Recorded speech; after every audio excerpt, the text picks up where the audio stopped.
Olá, turma. Vamos dar início a mais uma aula de biologia. E hoje nós vamos estudar dois conteúdos muito importantes: a descoberta da célula e a diversidade celular.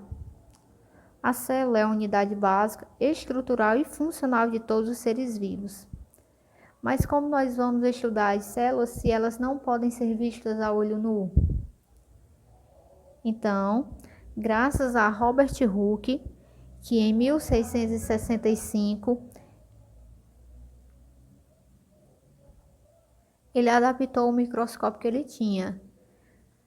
Ele usou duas lentes nesse microscópio e ele possuía o aumento de até 20 vezes.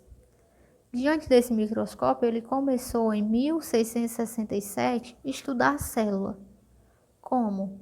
Pegou pedaços de cortiça, que é um tecido vegetal morto, e foi observar no microscópio que ele tinha construído.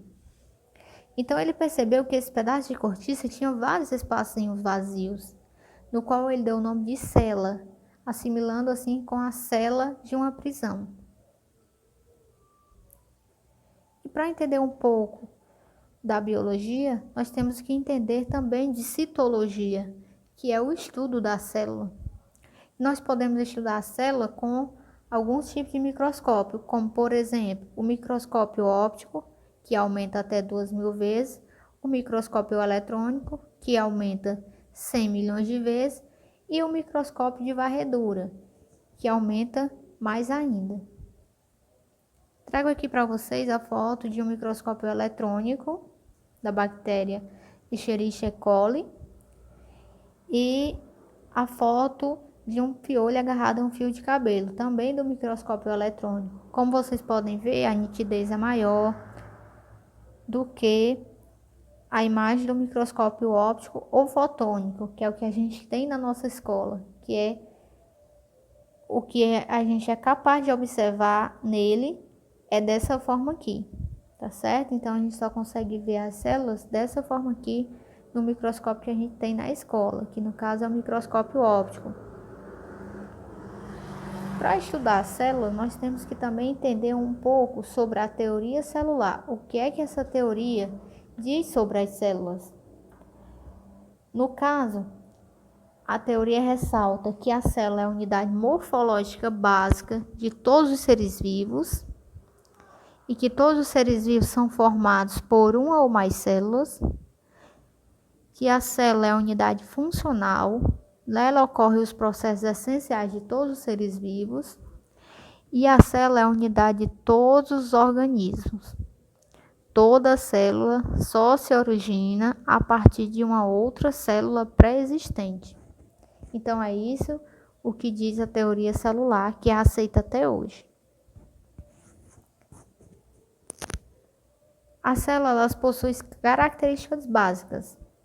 Então a célula ela possui a membrana plasmática, que no qual também pode ser chamada de membrana celular, é a membrana que reveste a célula. Ela que delimita quem entra e quem sai dessa célula. Ela seleciona o material que entra e que sai. Nós temos também o material genético, que está no núcleo, e ele pode ser hereditário, composto por uma ou mais moléculas de DNA. E esse material genético ele atua no controle da maioria das atividades celulares. Nós temos também os ribossomos, que são estruturas relacionadas à síntese de proteínas. E nós temos o citosol, que é um componente fluido de aspecto gelatinoso e viscoso que está presente nas células. As células se dividem em duas partes, são as células eucariontes e as células procariontes. A célula eucarionte ela se divide em duas partes, a célula animal e a célula vegetal. Já a célula procarionte é a célula que é encontrada nas bactérias.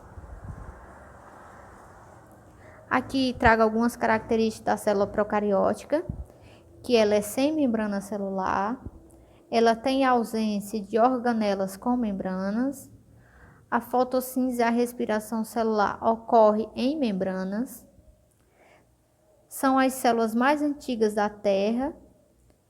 Todas as bactérias são constituídas por células procariontes. Já a célula eucariótica possui núcleo com membrana celular e nucleolo, possui grande variedade de organelas com membranas, a fotossíntese ocorre nos cloroplastos e a respiração celular ocorre nas mitocôndrias. Mostro aqui a imagem de uma célula procariótica. Elas são organismos de tamanho relativamente pequeno e de composição e funcionamento simples, o que faz destes seres primitivos. Eles surgiram há milhões de anos com um grupo de criaturas unicelulares. Eram capazes de sobreviver em todos os ambientes, incluindo aqueles inóspitos, que são aqueles ambientes que a gente imagina que não tenha nenhum ser vivo habitando ali. Por ter condições de temperatura e pH consideradas inadequadas para alguns ser vivos.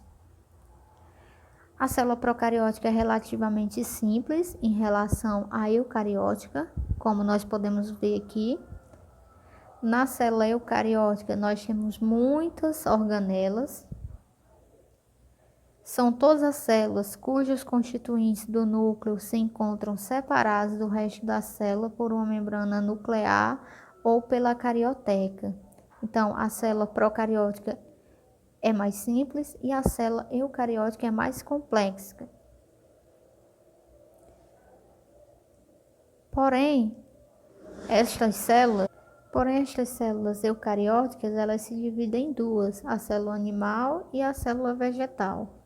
Como pode ser visto, ela tem estruturas semelhantes e também tem estruturas diferentes. Por exemplo, cloroplastos e parede celular, eu só tenho na célula vegetal. E centríolos e vacúolo, eu só tenho na célula animal. Trago aqui algumas imagens das formas das células. Nosso corpo tem vários tipos de células. Tem as células ovaladas, as discoides, as fusiformes, as estreladas, os bastonetes, os cocos. Cada parte do nosso corpo tem um tipo de célula, forma de célula, né? As células, os seres podem ser divididos em seres unicelulares, que são formados por uma única célula, como bactérias, cianobactérias, algas unicelulares, alguns fungos e protozoários.